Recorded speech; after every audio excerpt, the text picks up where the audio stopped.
Welcome back, everybody, to a little special episode we have today, just to dive into the World Cup quickly, talk about some of the qualifiers we got coming up, and some of our predictions that we got going into some of the qualifiers, we're gonna do a little prediction for the World Cup. Yeah, well, We'll give our prediction, our bold take on it. The European qualifiers are next week. They start, They start next week. Is the first week. We got some pretty tasty fixtures that could be if. Which I still don't get how Poland is already in it.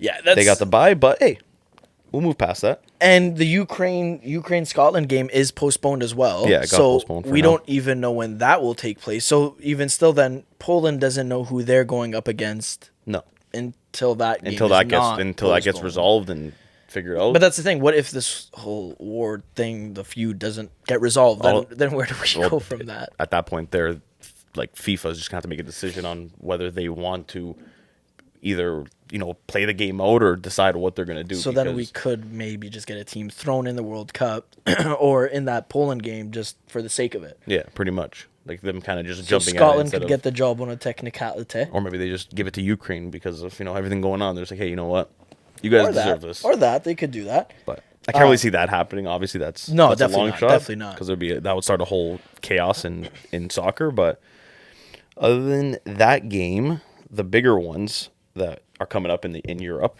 are Portugal and Turkey. That's a really big game. I don't even know if Portugal makes it out of that.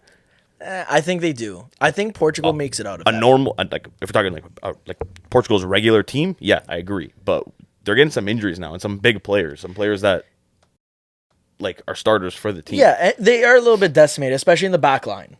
Yeah, but you big time. also got to remember, like Turkey on paper, their team is always like they're always looking like that solid team. They're always going to give you trouble. That kind of team. Yeah, they give you that little hard time. But I feel like Turkey doesn't perform to their level.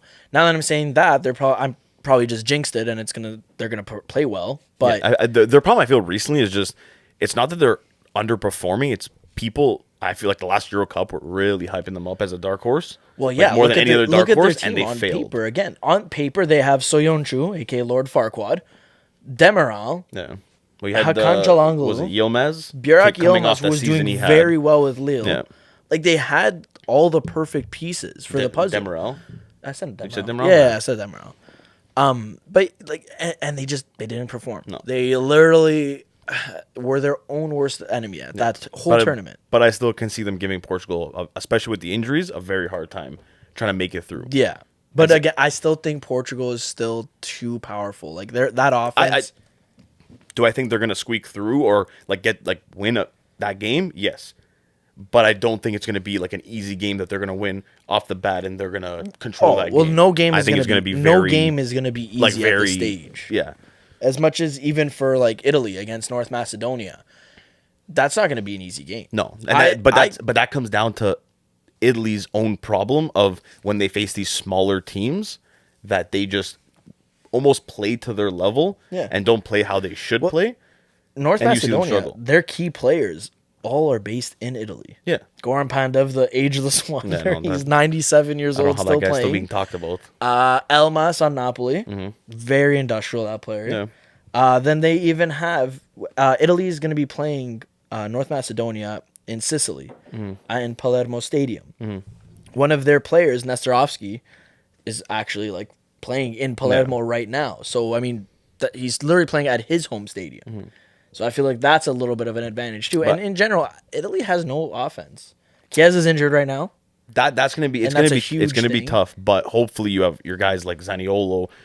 If Balotelli gets the nod, if he gets the nod, then I'm confident. I know that sounds very at the end of the day weird for me to say. At the end of the day, Italy should be beating North Macedonia. Yes, they should, that shouldn't be like, oh, if we make it, on paper it's just a formality. Yeah. They should be sweeping. They should make it through no problem. That shouldn't be an issue. And then it just comes down to what happens in the Portugal game, and if we get to that finals, who we end up playing and what happens there. That's the sad part. I feel like Portugal and Italy shouldn't be in the position they're in. Yeah. And I get it, like you're trying to make it fair. Or both of them, you're adding all these other teams from like different continents into the World Cup and stuff like that. But you're literally you have the potential of eliminating the world's greatest player, arguably, or whatever, Ronaldo, from his last World Cup. From his last World Cup, potentially. And the reigning European champions may not make it either. Yeah.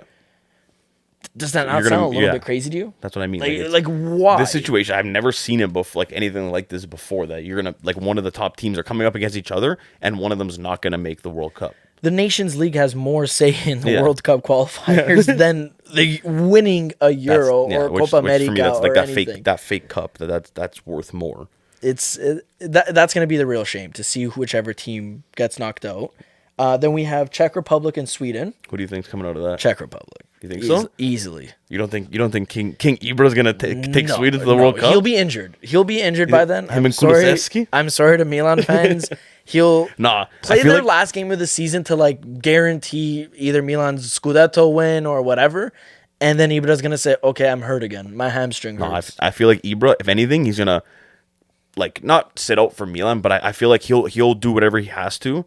If he's going to get called, to be on that, like, be ready for that Sweden team. Because it's going to be his last World Cup. Yeah, but you're also forgetting they have that lovely talent on Real Sociedad. They Alexander Isak. But it's like a Ronaldo situation. Yeah, okay, you might have guys that in that position that are could be playing better. Yeah. But you're not, if you have the opportunity to call that guy. Oh no, 100%. He's available. If you're not going to miss out fit, on him. if Ibra is healthy, I'm 100% inserting him in that lineup, or even calling him up, like whatever. Yeah. But I'm just saying, like, even if they miss out on Ibra and he's injured or whatever the case is, you still have Isaac Isaac. I don't know if I'm pronouncing his name right or wrong. Let's call him Isaac. I don't know. Isaac. Isaac. Keep calling him. It sounds fancier. He's still there. Yeah. Emil Forsberg, still there. Yeah. You know, Robin Olsen, their goalie. Somehow for Sweden, this guy plays like Casillas' offspring. But for club level, he's average. Against Italy in the last World Cup qualifiers, when it came to it, they still got that win. Doesn't matter if it was pretty. But I still think Czech Republic should be comfortable with this win. They should. I mean, Patrick Schick. Yeah, but I still think Sweden takes this game here.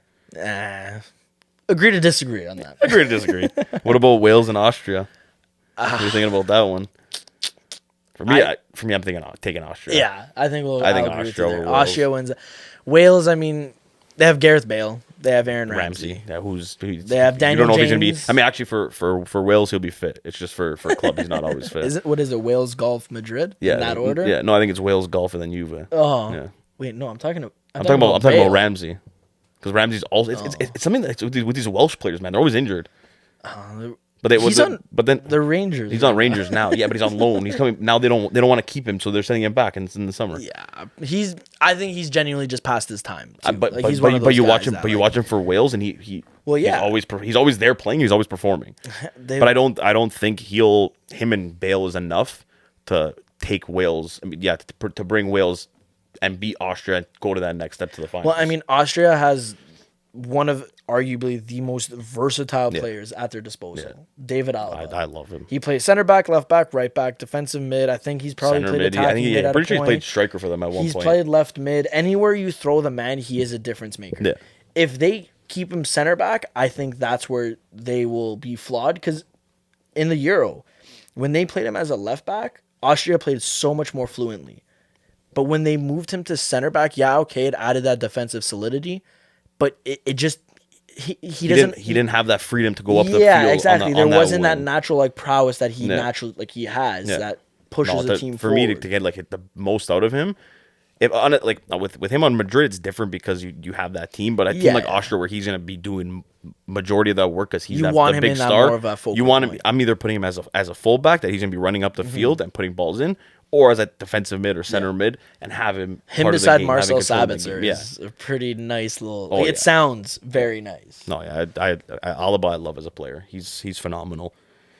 But honestly, out of those ones there, I'm excited just to have this to find out who's going to the World Cup. I'm so excited to this World Cup is all going to be so new in the winter. It's a weird thing that it's going to be in the winter because they're going to they're going to start the league, then they're going to stop the league, do the World Cup for a month, and then I don't know if they're going to have a little break and then go back to the league, and the league's let's get real. They're probably they're not going to have a break. No, they're probably going to run straight. Yeah. Everyone's by the end of the year, everyone's going to be injured next season. Who are the three teams you say qualify for the what's it called? Sorry, For the Europe? World Cup. Yeah, For the World Cup in yeah, Europe? in Europe. Sorry. For me, I mean, obviously the first one, it's going to be a little bit biased, but I do think Italy's going to pull through. I think Italy's going to beat whoever they have to get to the finals, to get to the World Cup. I don't like. I see Portugal's going to be a tough game, but I can see them beating them. Like I don't see them as a team that we're gonna struggle, but it won't be a hard game to win if they play the way they could, and we've seen Italy play. Well, they can my win. thing is, and I feel like it's always been the same story with Italy. They fall into this like habitual thing where it's. I think I just mispronounced that word, but regardless, Probably you do that a lot. I do. But they fall into this thing where like, okay, for example, 2006, yeah, they won the World Cup. What was it? 4 years later, 8 years later, whatever. They recalled Lippi as their coach, and he literally called back every single player from. And they didn't make it. And they said, "All right, let's try to run it back." Yeah. As much as yes, that Euro team is good, and there are some good young players. There's certain players now I'm looking at that, okay, in this playoff and in the World Cup going forward, you are phasing some of those guys out. Yeah. And I know I'm going to get attacked for saying this, but Insigne, I love him. I think he's a great player, but I would sit him out. I would definitely look at a guy like Raspadori. That Sassuolo front three is... They're having a great season. Having a great season. But will he be able, like, that's a lot of pressure to put on a young kid.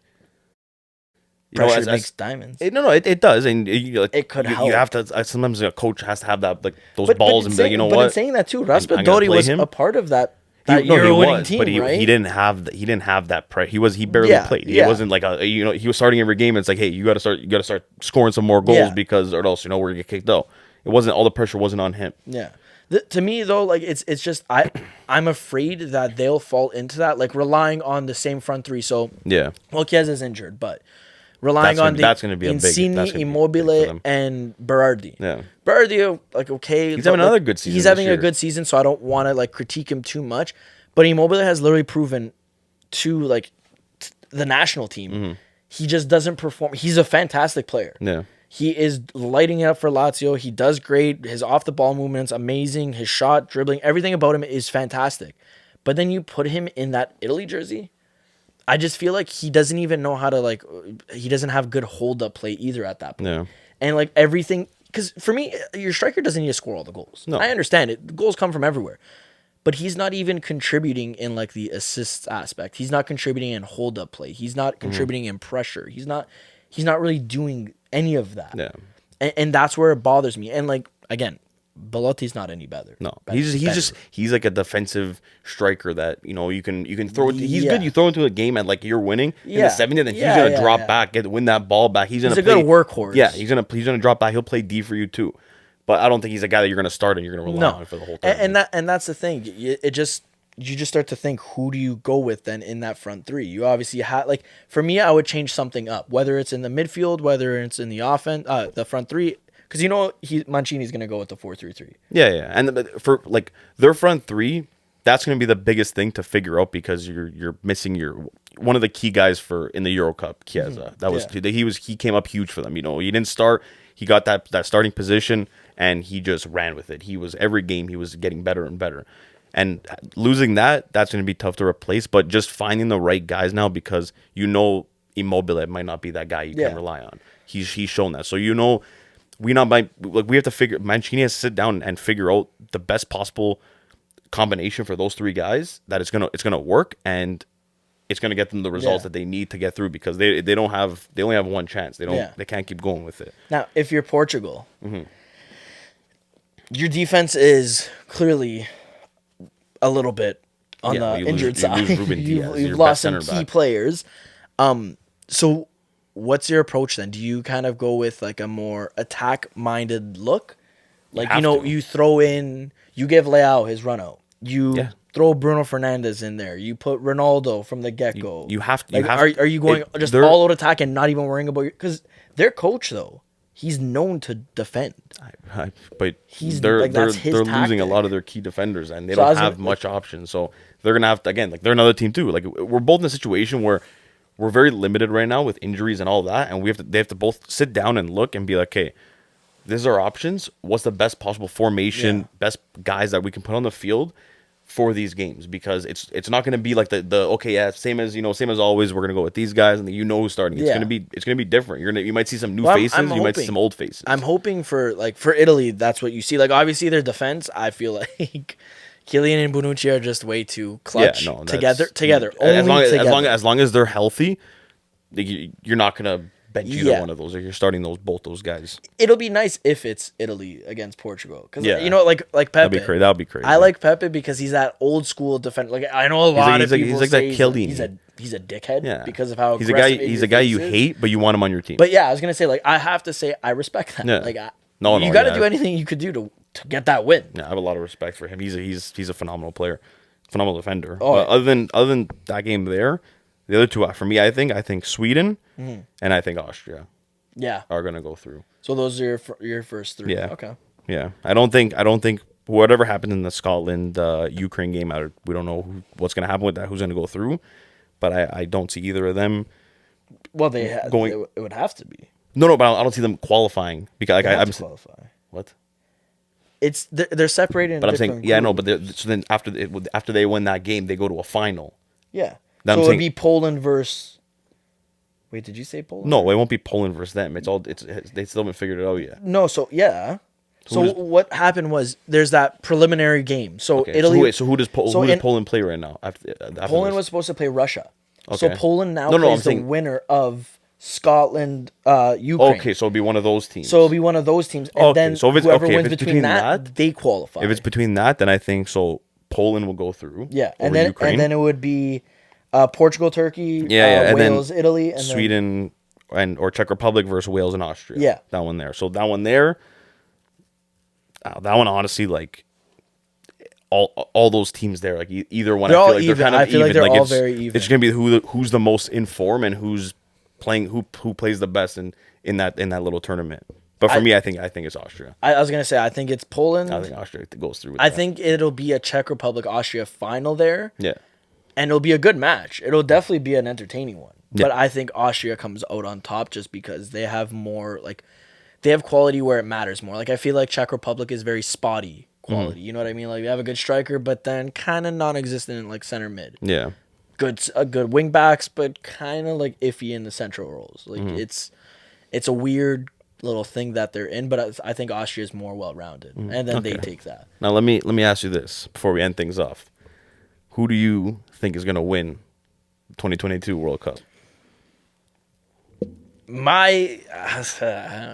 Definitely not. Wait, hold on. Who do you think is going to win, and who do you think is like your dark horse like win? You know what I mean? Okay. Like, give me like two. Well, this is the thing. Like, my dark horse would be a team that people would deem a favorite. They just haven't been performing well. You know what I mean? So, like, for me, like, I would say Germany is a dark horse. Okay. Because they haven't been doing well. They have the team on paper to win everything, but they just haven't been doing well. So I would say Germany is definitely my dark horse. Yeah. And then I think, this is going to be bold, I think Spain wins it. Spain's a team a lot of people are sleeping on. Spain is very, very well-rounded. They have a good goalie. They have a good defense, good mid, good strike force. It's like the old Spain under Vicente Del Bosque, like with Luis Enrique. Like, he's playing that false nine. They don't have as much experience as the players did at the time. Yeah. Mikel Oyarzabal, I don't know how to say that name sometimes. Ferran Torres, like that front three, when they had when they played that false nine, it was just, you didn't know where to, like, who you're covering. Yeah, that game against Italy, Dani Olmo, like, that deep line. I really didn't think that Italy was gonna like win that game. No, I honestly thought that Spain was gonna. I said it to a couple people before. If they play with a striker like Morata, Italy will have them in their back pocket. I think they'll win it. But if Spain reverts back to their false nine, no matter who they put in that central role, that false nine, when they play it and they play it well, they're unbeatable. They're untouchable. So that's why I think they figured that out too. Yeah. And they will go forward with that false nine, having Oyarzabal in the middle with Dani Olmo, Ferran Torres, Gavi, Pedri. Like, Barcelona's youth academy is literally just paving the way again. Yeah. So I think those two, Belgium's not going to do anything. Yeah. I'm sorry. Belgium every year, everyone says is going to be miraculous. You assume. And this You and look that. at you look at the players they have. You assume that they're gonna do something. It's like PSG. Make a half decent run. It's like PSG. You have all the players, but if you're not properly coached, if you're not, you don't that's have what a it comes down to. decent It's just system the in coach. place. I feel like it's the Roberto coach. Martinez sucks as a coach. He's like I another Rafa Benitez. I don't rate him that high. He's literally another Rafa Benitez. Yeah. He's maybe accomplished half of a thing. It's like, oh, this guy's good. No, he's not good at all. For you, for who do me, you think is the winner? Honestly, Dark horse?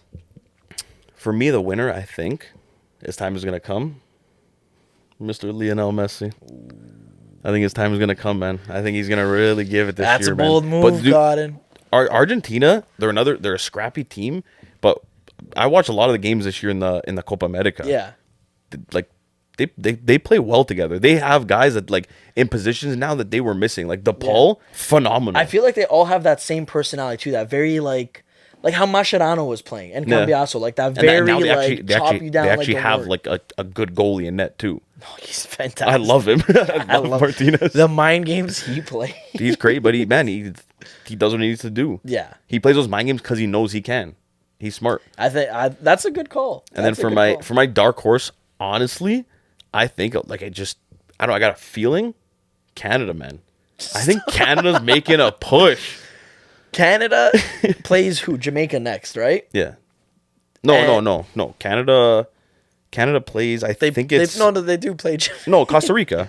They beat Costa Rica, and then 3 days later they face Jamaica. Which that Jamaica game, I don't think is going to be anything too crazy because Jamaica didn't qualify. Yeah, they're already out, and so I don't think Mikel Antonio's not going to be there. And Leon Bailey. Yeah, Leon so Bailey's crazy. That game, like it should be a game that they win. That they shouldn't drop points. Yeah. Honestly being from Canada, Canadian. But Joe, look at I forgot what World Cup it was, but look at when Costa Rica, they went to the quarterfinals. Yeah, I know. Who thought they were gonna make it out of the Brian Ruiz or who thought they were gonna make it out of the group? He looked like Zidane out there. I literally thought they weren't gonna make it out of the group, and then these guys go to the quarterfinals. Yeah, no, but you know what? I genuinely do think Canada will. Yeah, they'll definitely be a dark horse. Yeah, no, I think Alphonso Davies. They have a lot of young key players. Man, the top. I'm pretty sure like he's number 3 for goals right now in the qualifying. Is what's his name? Kyle Larin. Yeah. Kyle Larin. Yeah.